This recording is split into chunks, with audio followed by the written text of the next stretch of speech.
ये खूबसूरत और पुरअमन बाग का मकबरा यरूशलेम के कदीम शहर की दीवारों के बिल्कुल बाहर वाक़ है।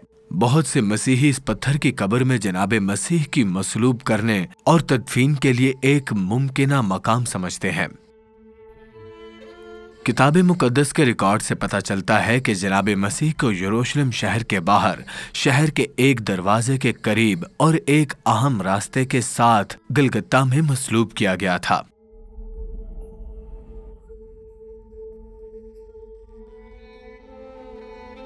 बाग के मकबरे के बिल्कुल बगल में एक बड़ी चट्टान मौजूद है, जिसके बारे में बहुत से लोगों का ख्याल है कि गलगत्ता हो सकता है।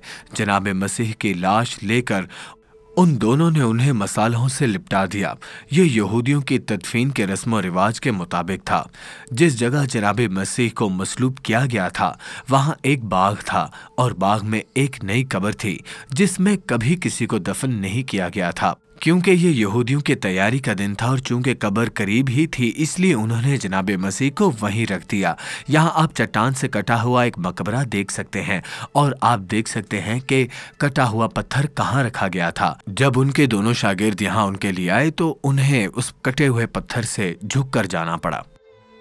बाग का मकबरा किताब मुकद्दस की तफसील के ऐन मुताबिक है और जब आप यहाँ जाते हैं तो आप समझते हैं कि ये यकीन क्यों है कि ये जनाबे मसीह की कब्र की मुस्तनद जगह है।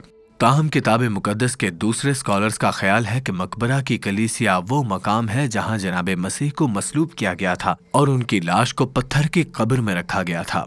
अगरचे ये खाना खुदा अब कदीम शहर की दीवारों के अंदर मौजूद है, लेकिन जनाबे मसीह के जमाने में ये शहर की दीवारों से बाहर होता था। जैसे ही आप खाना खुदा में दाखिल होते हैं, वहाँ एक पत्थर की तख्ती है जिसके बारे में बहुत से लोगों का ख्याल है ये वो मकाम है जहाँ जनाबे मसीह कब्र पर पड़े थे।